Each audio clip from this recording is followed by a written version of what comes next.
qui marque ces éléments défensifs de Belaï.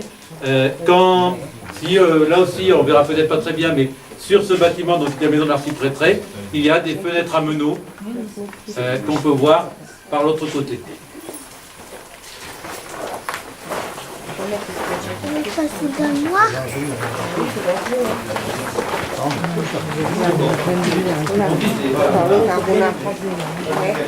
Voilà. Ici peut-être sur la prison.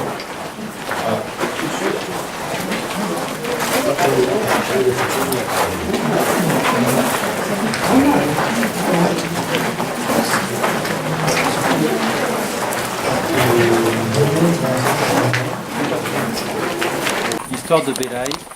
Je vous ai parlé de 3 églises. La première qu'on a vue, la petite, l'église Sainte-Catherine. Ici, on est à l'emplacement de l'église Saint-Aignan.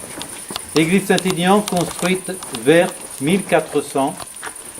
On le sait, entre 1400 et 1420, parce qu'il en reste le chœur, dans lequel on ne pourra peut-être pas tous rentrer, mais qui se trouve actuellement, qui est une grange, et qui doit, les propriétaires qui sont très gentils, qui à chaque fois nous donnent l'autorisation de rentrer, de visiter, ont l'intention, le projet de restaurer ce chœur et de l'ouvrir même à certains moments à la visite, puisque là actuellement il y a des problèmes d'infiltration importants. Et il y a une clé de voûte dans ce chœur et elle représente le sceau de Guillaume d'Arpajon qui était évêque de Cahors entre 1400 et 1420. Donc on est à peu près sur la datation. Église qui commence à être construite à peu près 50 ans après l'église grande. Et on peut être surpris qu'à Belaï, sur la même période, à 50 ans de distance, on construise 2 églises. L'explication, c'est que l'église grande ou église hôpital, eh bien, c'est un bâtiment de prestige, je vous l'ai dit, destiné à l'évêque, destiné à l'archiprêtre, et les habitants de Belaï ne se reconnaissent pas dans ce bâtiment de prestige. Donc ils vont demander l'autorisation de construire une église paroissiale qui soit à la taille du village. Et cette église, ça va être l'église Saint-Aignan. Donc église qui, comme l'autre, est construite pendant la guerre de 100 ans. Et le fait de la dédier à Saint-Aignan est vraiment symbolique de cette situation de guerre. Saint-Aignan était évêque d'Orléans au 4e, 5e siècle, au moment où les Huns envahissaient la France et attaquaient. Et Saint-Aignan a organisé la défense d'Orléans et selon la légende, il aurait fait un miracle en prenant dans ses mains une poignée d'abeilles qu'il aurait lancée et qui se serait transformée en autant de flèches qui auraient attaqué les Huns. Et toujours selon la légende, Saint-Aignan, qui a été très sensible à la défense de son village, n'arrêtait pas de monter tous les jours à plus haute tour d'Orléans pour voir si les Huns risquaient d'arriver ou de revenir. Et ça serait de là que ça aurait été, qui aurait inspiré, enfin les habitants d'Orléans regarderaient en bas, il aurait dit Saint-Aignan, Saint-Aignan, ne vois-tu rien venir? Et Perrault se serait inspiré de ça pour la légende de Barbe Bleue, Seran, ne vois-tu rien venir? Donc Saint-Aignan, un saint qui est vraiment emblématique d'une église construite dans un lieu fortifié, un lieu de défense, et dans une période troublée, une période de guerre, où effectivement on craint l'arrivée des ennemis. Cette église, donc il en reste le chœur uniquement, mais elle devait continuer jusqu'à la route. Donc, quand on rentre dedans, on est très près de la voûte. Donc ici, ça a été, le sol a été fortement recomblé et c'était certainement que le niveau était plusieurs mètres plus bas. Qu'en dire d'autre? Eh bien, elle a brûlé au 19e siècle et donc il n'en reste plus que cette trace. Alors, oui. Donc, ceux qui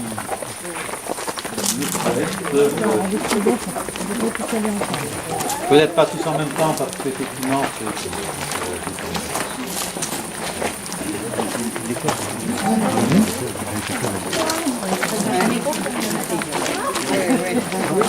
c'est la place des autres. Pas tous en même temps, non?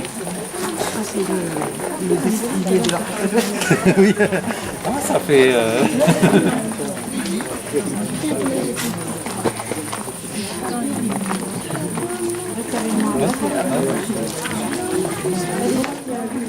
Oui, elle est un peu voilée.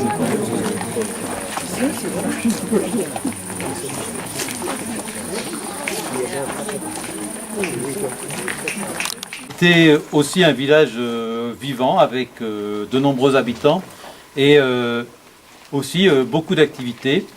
On sait que dans les années 30, il restait encore 3 épiceries dans Belaï, il y a moins de 100 ans.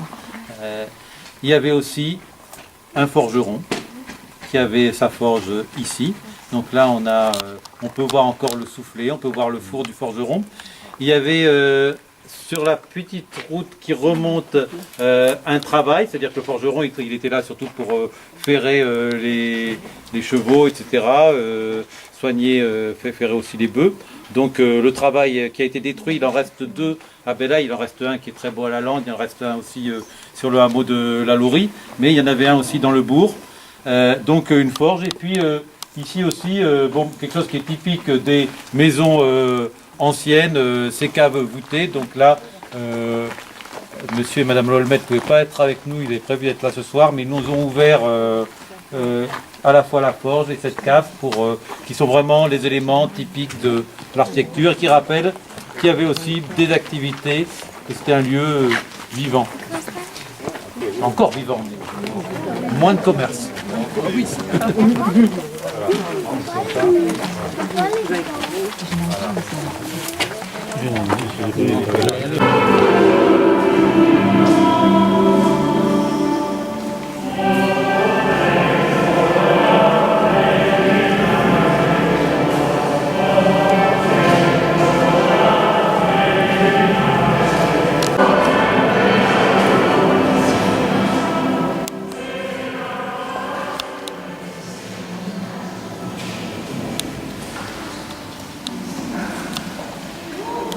Bien, donc ici nous sommes dans l'église grande de Belaï.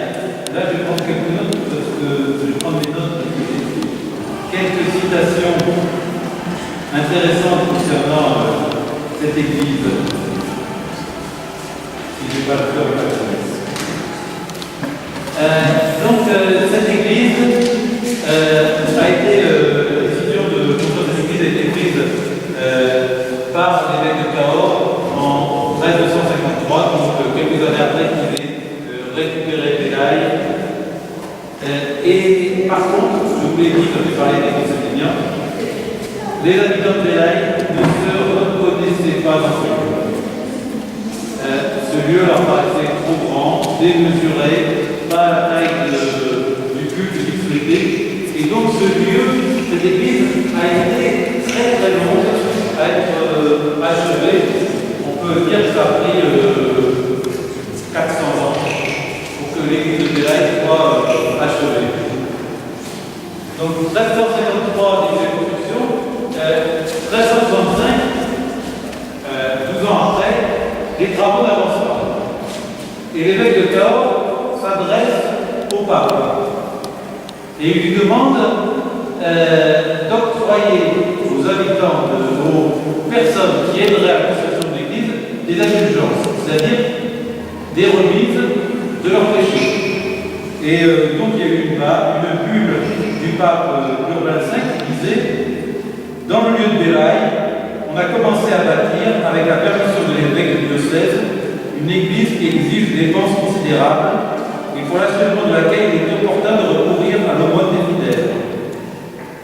C'est pourquoi nous vous prions, nous vous exhortons, attentifs à procurer la rémission de vos péchés, à contribuer à l'achèvement du dit œuvre par vos pieuses aumônes et les subsides gratuits de votre charité, afin que par votre aide, la dite entreprise puisse s'achever et que vous-même, par cette bonne œuvre, et d'autres encore, puissiez parvenir au bonheur éternel. » En gros, on avait l'argent pour construire l'église de Belaï et on avait ces fautes, ces péchés qui étaient, on pouvait commettre autant de fautes, de péchés qu'on voulait, qui étaient pardonnés. Il faut penser que les habitants de Belaï n'avaient pas beaucoup de péchés à se faire pardonner parce que les travaux n'avancent pas, malgré ce texte du pape.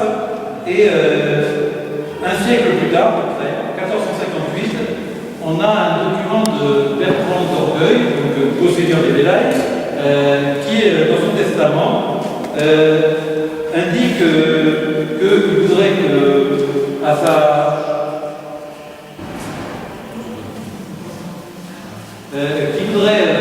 savoir que des messes soient dites dans l'église de Vélailles, et il dit que 250 messes de Requiem célébrées, demande 250 messes de Requiem célébrées par l'archimandrite de Vélailles dans l'église neuve, au moins quand il fera beau.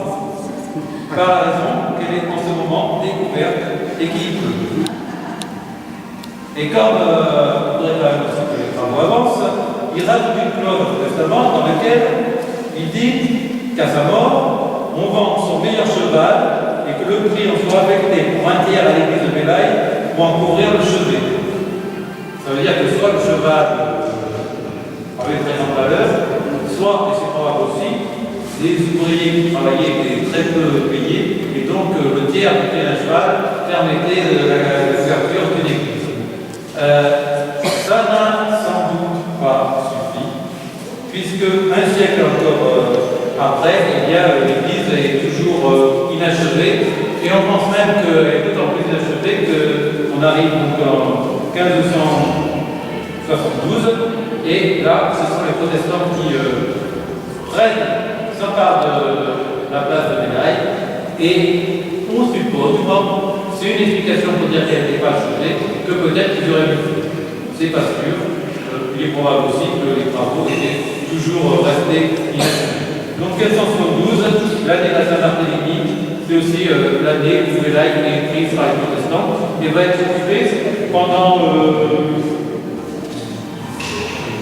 6 ou 7 ans jusqu'à l'édit de Poitiers qui va mettre fin aux hostilités dans notre région. Donc les protestants en 1577 quittent l'église de Vélailles, mais immédiatement un aventurier quitte l'église, quitte le site de Vélailles, immédiatement un aventurier s'empare de la place, le capitaine Trin, et depuis la place de Vélailles, il attaque les villages autour. Donc Vélailles a servi de refuge aux Anglais pendant la guerre de 100 ans, a servi de refuge aux protestants pendant les guerres de religion, et maintenant sert de refuge à un bandit en chemin qui utilise la passion pour attaquer les villages autour. Ça commence à bien faire, et donc le roi Henri III va donner l'ordre de démanteler la place de Vélailles, c'est-à-dire de détruire les fortifications et les châteaux de Vélailles. Et donc c'est en 1579 que cet ordre est donné, ordre royal, de détruire la place forte, et c'est pour cela qu'il en reste aussi peu de traces aujourd'hui, puisque tout a été détruit, et le peu qui restait, puisqu'on pense quand même que même en 1579, il restait encore des bancs de murs un peu plus importants, ont été récupérés et on en retrouve des éléments dans toutes les maisons de Vélailles, mais aussi bien au-delà de Vélailles. On trouve parfois dans des maisons dans la plaine, d'ailleurs, des murs faits en pierre de taille de maçonnerie. On peut penser que ces éléments viennent des fortifications ou des châteaux de Vélailles.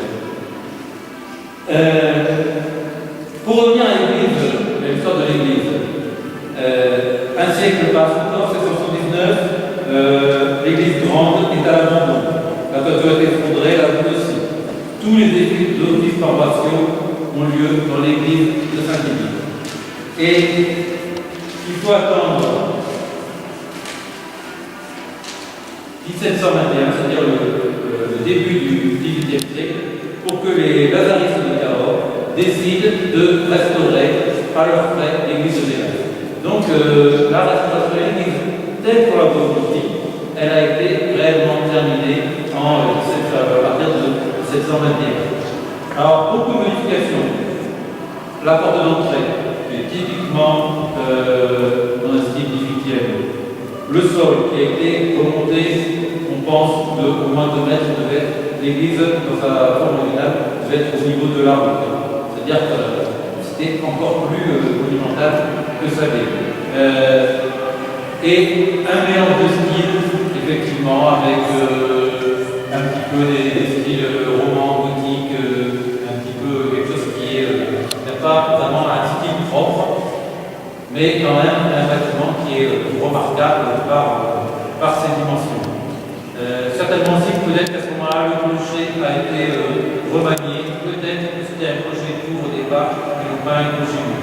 Donc plusieurs éléments vont modifier cette église donc, au XVIIIe siècle. Et à ce moment-là, il faut puisser avec recettes et que les cultes se passent ici. Et donc, la décision est prise de désaffecter l'église Saint-Étienne. Grand mécontentement de la population de Bélaï. Là aussi, les habitants se plaignent des évêques et on a une lettre des habitants de Bélaï qui disent les habitants, voyant avec peur que les Lazaristes ont entrepris de faire de l'ancienne église des caves et des greniers, ce qui n'est point tolérable, attendu c'est un lieu où ont été inhumés un nombre infini de morts. Donc, au départ, cette église, pendant toute son histoire et jusqu'au XVIIIe siècle, ce n'était pas l'église de Saint-Bélaï. Et il a fallu finalement attendre la fin du XVIIIe siècle pour que on se l'approprie, que les hommes de Bélaï se l'approprient. Dans cette église, quelques éléments intéressants. Sur ce mur, un tableau qui représente Saint Jérôme. Pourquoi c'est important? Alors c'est une peinture très maladroite, vraiment une peinture locale. Le lion qui au pied de Saint Jérôme il ressemble à tout ce qu'on peut sur un lion, mais c'est vraiment typique de la période de la Contre-Réforme, c'est-à-dire du moment où les protestants ont été chassés. Les protestants, une de leurs caractéristiques, c'est qu'ils prenaient le fait que la Bible puisse être lue en langue vulgaire, c'est-à-dire en français, la langue que tout le monde puisse la comprendre. Saint Jérôme, c'est le traducteur de la Bible en latin. Donc c'est réaffirmer l'importance de la Bible lue en latin. Et le lion symbolise l'hérésie.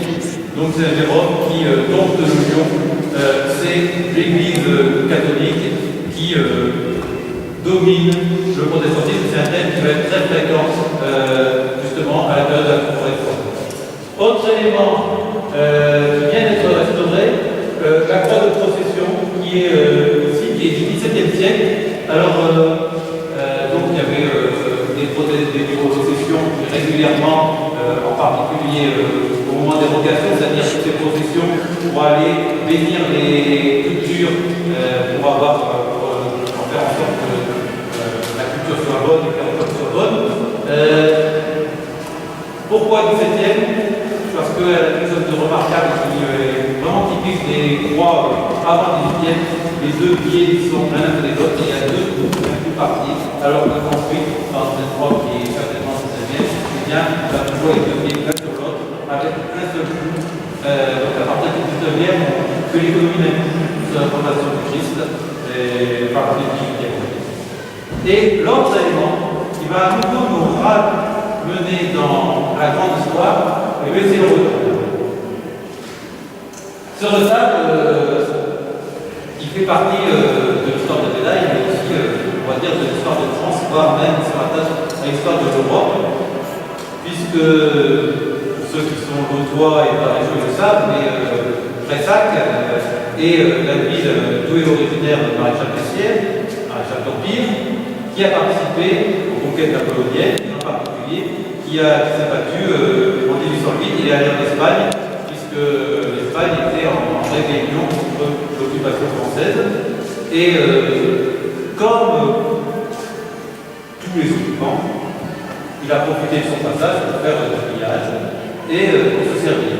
Et il a trouvé dans un monastère bénédictin, on le sait puisque il y a des fêtes de la ville de Saint-Benoît qui sont présentées, ce retable qu'il a démonté et qu'il a fait ramener en France avec le but de l'installer dans l'église de Prayssac. L'église de Prayssac qui n'était pas l'église qu'on connaît actuellement, mais qui était à l'époque une église romane de plus petite dimension. Toujours est-il que quand il arrive à Prayssac, le retable est trop grand. Il ne rentre pas dans l'église de Prayssac, et donc il va être stocké pendant une cinquantaine d'années dans une grange, et vers 1858, la paroisse de Bélaï le rachète à la paroisse de Prayssac. Et il va être remonté à Bélaï avec quand même de nombreuses modifications. Il a été restauré il y a 4-5 ans et les restaurateurs ont dit qu'effectivement il y a énormément d'éléments anciens, mais il y a eu aussi des remontages pour faire poser exactement dépend à la taille de l'église. Quand je vais parler de restauration, quand je parle, on fait cette visite et cette soirée, je voudrais dire un mot de l'association Pierre Vivante, qui est l'association qui organise ces visites ce soir, mais qui a aussi participé très activement. C'est une association dont l'objectif est la restauration, la mise en valeur et la diffusion de la connaissance sur le patrimoine de Bellaye.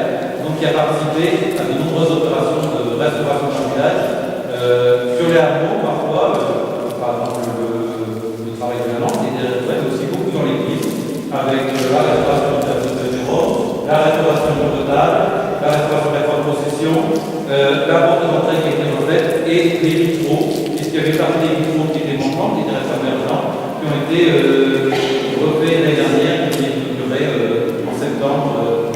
On avait inauguré ces vitraux. Donc, Bellaye est un petit village et la municipalité, je représente parce que je ne sais pas que je suis maire de Bellaye, ne peut pas, bien qu'elle a entreprendre seule toutes les opérations liées à la restauration, à la restauration du patrimoine. Et donc on a la chance d'avoir à côté de nous des associations qui travaillent là pour la restauration du patrimoine, mais aussi d'autres associations. Je pense aux rencontres de conseils. Je pense que vous pouvez des bouts, il y a un festival de conseils de renommée internationale qui a lieu à Bellaye, qui a la chance d'avoir une très grande église dans laquelle on peut mettre plus de 400 personnes lors de ces concerts. Le comité des fêtes est aussi très actif, donc on a toute une série d'associations qui travaillent et qui permettent à ce village qui n'a plus de commerce, qui a encore des activités agricoles, quelques artisans, mais finalement le seul lieu de vie dans le village au niveau des services de la mairie, qui est ouvert 3 matinées par semaine. Il n'y a plus aucun commerce, il y a une boîte aux lettres pour toute la commune, et les services publics se sont beaucoup désengagés comme partout. Et donc c'est grâce aux associations et aux bénévoles qu'on peut avoir des petits villages qui continuent à vivre et à se développer et à pouvoir organiser des choses. Donc on va ressortir de l'église et on ne va pas vous parler en bas, mais vous pourrez les voir en partant, puisque vous êtes certainement super sur le parking, et vous verrez, vous verrez, qu'il y a une ligne d'un mur qui délimite ce parking. Et bien ce mur, c'est le reste des anciens remparts. Et là aussi, ça vient d'être restauré, remis en valeur cette année, dans l'occasion de la construction de ce parking. Donc, qu'est-ce que je voulais peut-être dire qu'aujourd'hui, peut-être dire quelques mots sur le 19e et 20e siècle, période on va dire, jusque les années 70 de déclin pour Bellaye. Déclin qui va être marqué au milieu du 19e siècle par la perte d'une partie des terres les plus riches. En 1854, je crois, est créée la commune d'Anglas-Pierre, qui est créée à partir des deux hameaux d'Anglas et de Juillac, qui faisaient partie, l'un de la commune de Bellaye, l'autre de la commune d'Anglas. Ce sont des terres agricoles de la vallée, des terres les plus riches que Bellaye perd à ce point-là. Ensuite, la crise du phylloxéra touche l'agriculture à la fin du XIXe siècle. La guerre de 14, qui va faire saigner comme dans tous les villages de partout en France. Et l'exode rural qui se marque, qui fait que vers 1950, il reste 100-150 habitants dans la commune de Bellaye, alors que, je ne l'ai pas dit, en 1790, Bellaye est touché que donc,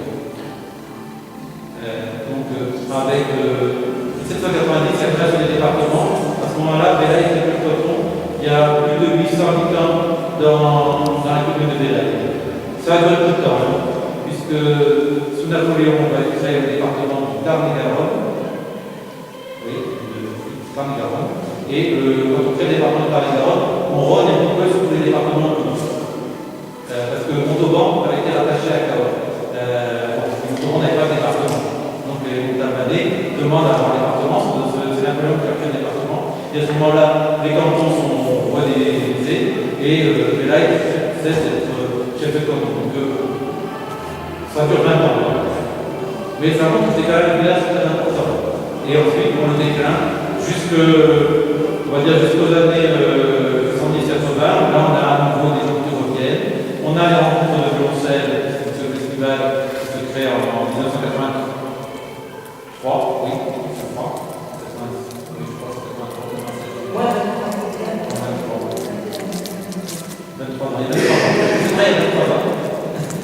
Et donc il va permettre au village d'être connu et aussi en étant connu de bénéficier d'aide, de pouvoir reprendre cette restauration du patrimoine, qui coûte cher. Et souvent parce qu'on a cette carte de vie est connue pour des animations culturelles, on peut obtenir des subventions, sinon ça ne sert à rien. Voilà, donc maintenant on va avancer jusqu'à la buvette, où un bol de vin et un verre de vin sera offert et on espère que vous avez